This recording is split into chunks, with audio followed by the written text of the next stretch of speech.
नमस्कार साथियों, मैं कानाराम योगी, असिस्टेंट प्रोफेसर राजनीति विज्ञान। आज का जो हमारा टॉपिक है वो है ब्रिटिश संविधान की विशेषताएं। ब्रिटिश संविधान की विशेषताएं। देखो, संविधान क्या होता है? कानूनों का वह लेखा जोखा होता है जिसके आधार पर किसी देश की शासन व्यवस्था गतिमान रहती है। तो देखो, ब्रिटिश जो संविधान है उसका जो पहली विशेषता है वो है प्राचीनतम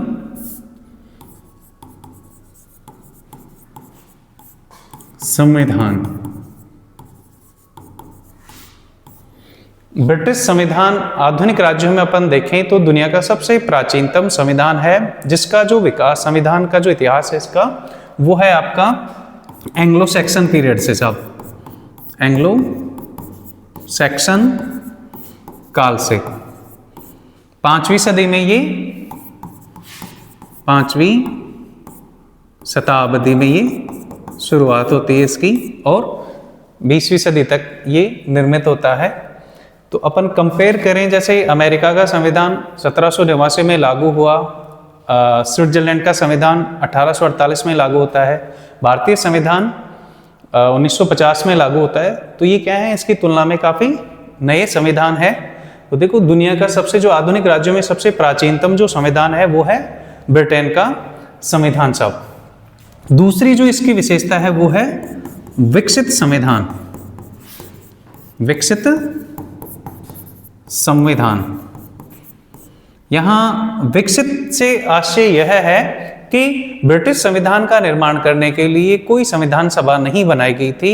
ब्रिटिश संविधान जो है वो वहां के लगभग 1500 वर्षों के राजनीतिक विकास का परिणाम है। ठीक है। तीसरी जो इसकी विशेषता है वो है अलिखित संविधान। देखो, इस दृष्टि से जो संविधान होते हैं दो प्रकार के होते हैं, लिखित और अलिखित। जैसे दुनिया का पहला लिखित संविधान अमेरिका का संविधान है, ठीक है, जो आपका 1789 में लागू हो रहा है, जिसके लिए एक संविधान सभा बनाई जा रही है 1787 में। यहाँ ब्रिटिश संविधान जो है वो, इसमें ऐसी बात नहीं है कि पूर्ण रूप से ये अलिखित है, कुछ प्रावधान इसके लिखित में भी मिलते हैं। जैसे 1215 का मैग्ना कार्टा आपका, 1689 का संसदीय सुधार अधिनियम आपका, 1911-1949 के, ऐसे कई सारी बातें हैं जो रिटर्न में भी हैं। लेकिन ये अधिकांश क्या है, मान्यताओं और परंपराओं पर है, ये कोई लिखित दस्तावेज के रूप में उपलब्ध नहीं है आपका। ठीक है। चौथी जो विशेषता है ब्रिटिश संविधान की है वो है एकात्मक शासन। ठीक है। देखो, वहां पर यूनिटरी सिस्टम है। इसका आशय यह है कि संपूर्ण देश के लिए, संपूर्ण ब्रिटेन के लिए एक ही सरकार है। शासन की शक्तियां एक ही सरकार में, केंद्र सरकार में निहित है, गवर्नमेंट ऑफ ब्रिटेन में। ठीक, एक ही व्यवस्थापिका, एक ही कार्यपालिका और एक ही न्यायपालिका है वहां पर। ऐसा नहीं है, हालांकि देखो, शासन को सुचारू रूप से चलाने के लिए स्थानीय सरकारें भी स्थापित की गई हैं, लेकिन स्थानीय जो सरकारें होती हैं वो अपनी शक्तियां किससे प्राप्त करती हैं? केंद्र सरकार से प्राप्त करती हैं, और उनको जब मर्जी चाहे केंद्र सरकार वापस ले सकती है सब। अतः ब्रिटिश संविधान कैसा शासन है? वहां पर एकात्मक शासन प्रणाली है सब। ठीक है। नेक्स्ट जो है वो है आपका संसदीय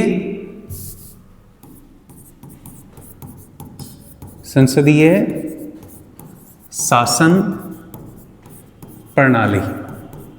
तो देखो, ये संसदीय शासन प्रणाली आधुनिक राज्यों को ब्रिटेन की एक अनोखी देन है। हमारे यहाँ पर भी ब्रिटेन से इंस्पायर होकर ही संसदीय शासन प्रणाली अप्लाई करी गई थी साहब। संसदीय शासन प्रणाली में क्या रहता है कि जो राजनीतिक कार्यपालिका होती है वो दो भागों में विभाजित रहती है। एक रहती है आपकी नाम मात्र और एक होती है नाम मात्र और वास्तविक। तो देखो, ब्रिटेन की शासन की जो नाम मात्र शक्तियां हैं, या ब्रिटेन का जो औपचारिक प्रधान है वो कौन है? वहां का सम्राट। ठीक है। अभी वर्तमान में चार्ल्स जो थर्ड हैं वो ब्रिटेन के सम्राट हैं, राष्ट्राध्यक्ष ये हैं, लेकिन ये कैसे हैं, नाम मात्र के, फॉर्मल है सब। शासन की वास्तविक शक्तियां किसमें निहित है, मंत्रिमंडल में निहित है सब, ठीक है। ये मंत्रिमंडल जैसे एडवाइस करती है वैसे ये वाला कामकाज करते हैं सब। दूसरा जो है संसदीय शासन प्रणाली में क्या रहता है कि मंत्रिमंडल अर्थात तो वास्तविक कार्यपालिका, जिसको आप लोग व्यवहार में हम लोग सरकार कह सकते हैं, मंत्रिमंडल जो होती है वो व्यवस्थापिका के प्रति उत्तरदायी होती है साहब। ब्रिटेन की व्यवस्थापिका अर्थात संसद के 2 सदन, हाउस ऑफ कॉमन सभा, और दूसरा सदन है लॉर्ड सभा। ये क्या है, संसद का प्रथम सदन, जिसको निम्न सदन या जनता का सदन या लोकप्रिय सदन के नाम से भी अपन जानते हैं, जिसकी सदस्य संख्या है 650, ठीक है। सारे के सारे जनता के द्वारा इलेक्ट होकर आते हैं। आम चुनाव के पश्चात जिस राजनीतिक दल का बहुमत कॉमन सभा में होता है उसी के पास में क्या आते हैं, एग्जीक्यूटिव पावर आते हैं साहब, सत्ता उसी के पास में आती है।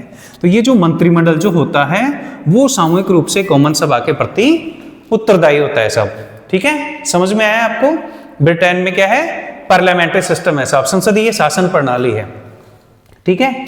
नेक्स्ट जो है वो है संसदीय सर्वोच्चता।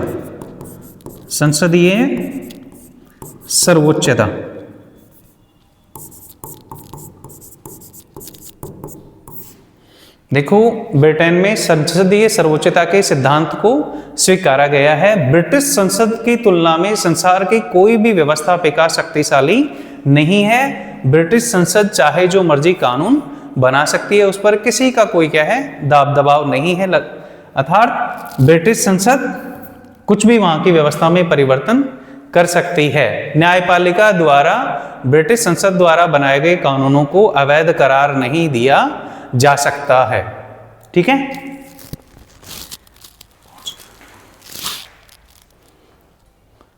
नेक्स्ट है लचीला संविधान, फ्लेक्सिबल कॉन्स्टिट्यूशन, लचीला संविधान। देखो, संविधानों में संशोधन की दृष्टि से 2 प्रकार के संविधान होते हैं, एक होता है लचीला और एक होता है कठोर संविधान। लचीला संविधान वह संविधान होता है जिसमें संशोधन करने के लिए कोई विशेष प्रक्रिया अप्लाई ना करनी पड़े साहब। ब्रिटिश संसद जैसे सामान्य कानूनों का निर्माण करती है, वैसे ही ब्रिटिश संविधान में अपने सामान्य बहुमत से ही संशोधन कर सकती है, ठीक है।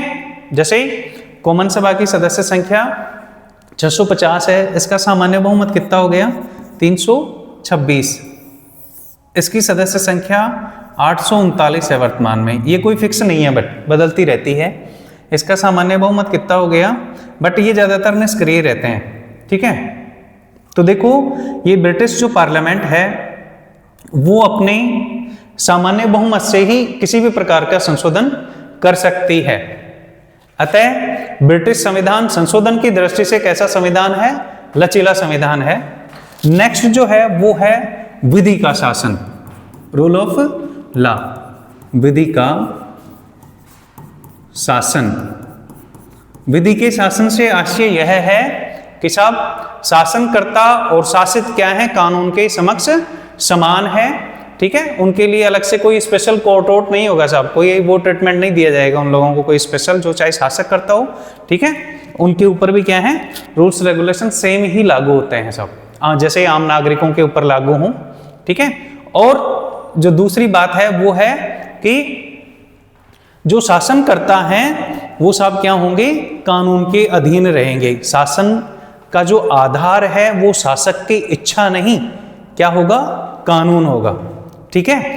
नेक्स्ट जो है वो है आपका मिश्रित शासन प्रणाली, मिश्रित शासन प्रणाली। देखो, आपको ब्रिटेन में राजतंत्र, कुलीन तंत्र और लोकतंत्र तीनों का समन्वय देखने को मिल जाएंगे। जैसे मैं बात करूं वहां पर राजपद की, तो राजपद जो है, राजा का जो पद है वो क्या है, वंशानुगत आधार पर है। अभी जैसे ही एलिजाबेथ सेकंड वहाँ की साम्राज्ञी थी, उनके पश्चात उनका जो उत्तराधिकारी बना वो उनका बेटा बना चार्ल्स थर्ड। ठीक है, तो ये जो राजपद का राजतंत्र में जो क्या है, राजा का जो पद है ब्रिटेन में वो क्या है, वंशानुगत आधार पर है। ठीक है, लेकिन ये वंशानुगत आधार यहाँ पर राजतंत्र राजा की जो शक्तियां हैं वो क्या है, सीमित हैं साहब, मर्यादित हैं। ठीक है, राजा किसकी एडवाइस के अकॉर्डिंग काम करता है वहां पर, मंत्रिमंडल की एडवाइस के अकॉर्डिंग। एक देखो वहां पर जो संसद का जो दूसरा सदन है लॉर्ड सभा, उसकी अधिकांश सदस्य संख्या कैसी है, कुलीन आधार पर है, धनाढ़ लोगों से है, वंशानुगत ये आजीवन उसके मेंबर्स बने रहते हैं। नेक्स्ट जो है वो, जैसे मैं बात करूं कॉमन सभा की, कॉमन सभा क्या है, जनता का सदन है। ठीक है, वहां पर आपको जैसे जो भी चुनाव वगैरह सारी व्यवस्था देखने को मिलेगी। शासन की वास्तविक रूप से शक्तियां भी इस संसद के प्रति जो उत्तरदायी रहता है मंत्रिमंडल, उसी में देखने को मिलेंगी। तो देखो एक तीनों के तीनों जो प्रणाली है आपकी, राजतंत्र, कुलीन तंत्र और लोकतंत्र, तीनों का समन्वय आपको ब्रिटिश कॉन्स्टिट्यूशन में देखने को मिलता है। नेक्स्ट जो विशेषता है वो है धर्मनिरपेक्ष संविधान नहीं। ठीक है, केवल और केवल राजपद के संबंध में ये वाली बातें करी गई है कि ब्रिटेन का जो सम्राट होगा वो प्रोटेस्टेंट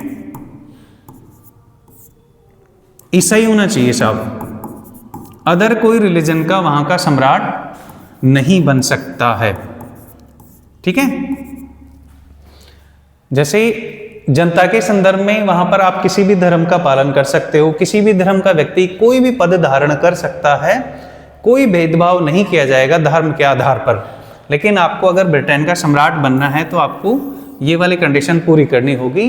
इस दृष्टि से, केवल राजपद की दृष्टि से ब्रिटिश संविधान क्या है, धर्मनिरपेक्ष संविधान अपन उसको नहीं कह सकते हैं साहब। ठीक है,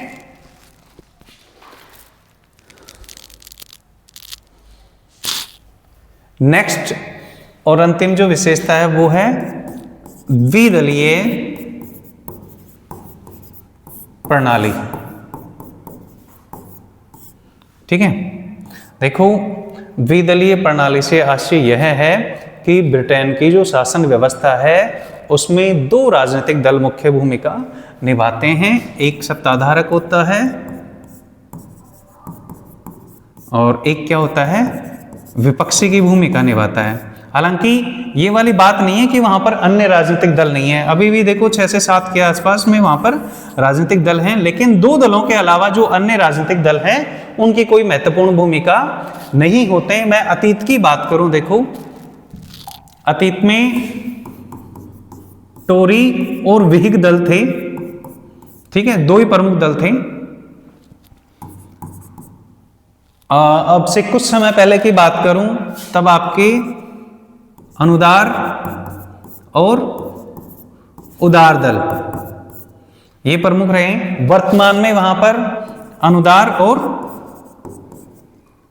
श्रमिक दल, ये पार्टियां क्या हैं, महत्वशाली रही हैं वहां पर, वहां के इतिहास में। ठीक है, तो देखो आज अपन ने जाना कि जो ब्रिटेन का जो संविधान है वो क्या है, दुनिया का सबसे प्राचीनतम संविधान है। ठीक है, अन्य संविधानों से अपन कंपेयर करके देखें तो, और ये एक विकसित संविधान है, इसका निर्माण किसी संविधान सभा ने नहीं किया है, ये ब्रिटेन के राजनीतिक विकास का परिणाम रहा है। इसके अलावा अलिखित में है, ऐसा नहीं है कि जैसे भारतीय संविधान लिखित में एक दस्तावेज के रूप में संकलित है, वैसे ब्रिटिश संविधान लिखित में नहीं है। एकात्मक शासन प्रणाली है, पूरे देश के शासन को चलाने के लिए सिंगल गवर्नमेंट सिस्टम है साहब आपकी, यूनिटरी गवर्नमेंट। इसके अलावा संसदीय शासन प्रणाली है जो हमारे इंडिया में है। ठीक है, हमने भी वहां से इंस्पायर होकर आज अधिकांश देशों में ये संसदों की जननी ब्रिटेन की संसद ही है, और ये शासन प्रणाली अनोखी देन है सब राज्य व्यवस्थाओं को। संसदीय सर्वोच्चता के सिद्धांत को स्वीकारा गया है, वहां पर संसद चाहे जो मर्जी परिवर्तन कर सकती है। ठीक है, न्यायपालिका द्वारा भी इसके कार्यों को अवैध नहीं ठहराया जा सकता है। यहाँ का जो संविधान है वो कैसा संविधान है, लचीला संविधान है। इसके अलावा विधि का शासन प्रचलित है, शासक और शासित सब क्या है, कानून के अधीन है। ठीक है, कानून के समक्ष सब समान है, सबके लिए सेम न्यायालय होंगे, ऐसा नहीं उनके लिए कुछ स्पेशल सत्ताधारकों के लिए कुछ स्पेशल ट्रीटमेंट मिलेगा नहीं साहब। मिश्रित शासन प्रणाली का समन्वय हमें वहां पर देखने को मिलेगा। जैसे आपको वहां का जो सम्राट है, सम्राट का जो पद है वो कैसे वंशानुगत आधार पर है। लॉर्ड सभा की अधिकांश जो रचना है वो कुलीनीय आधार पर देखने को मिलती है, जबकि लोकतंत्र तो खैर है ही। सबसे पहले देखो संवैधानिक शासन की जो शुरुआत आधुनिक राज्यों में इसी देश में हुई है साहब। और एक अनोखी जो बात है यहाँ की कि इन लोगों ने एक अपनी सोच समझ या बुद्धि के कारण है, कह सकते हो, निरंकुश राजतंत्र के स्थान पर अपनी व्यवस्था को लोकतंत्र में परिवर्तित कर दिया साहब। ठीक है, वहां पर चाहे से आम चुनाव आपको देखने को मिलेंगे, मंत्रिमंडल देखो, ये कॉमन सभा सब क्या है, लोकतंत्र के एग्जाम्पल हैं। और वास्तविक शक्तियां भी आज जनता के हाथों में नहीं थे सब, शासन जनता के प्रति उत्तरदायी है। एक है आपका धर्मनिरपेक्ष संविधान नहीं। ठीक है, हालांकि ये वाली बात नहीं है कि ब्रिटेन में आप किसी भी धर्म का पालन करो, आपको कोई धार्मिक आधार पर आपके साथ में कोई भेदभाव नहीं किया जाएगा, लेकिन वहां का जो सम्राट है वो प्रोटेस्टेंट ईसाई होना चाहिए साहब, और कोई सम्राट नहीं बन सकता है साहब। एक है टू पार्टी सिस्टम, वहां पर दो राजनीतिक दलों की ही प्रमुख भूमिका रहता है, एक सत्ता को धारण करता है, दूसरा महत्वपूर्ण विपक्षी दल की भूमिका निभाता है साहब। आज के लिए इतना ही, धन्यवाद।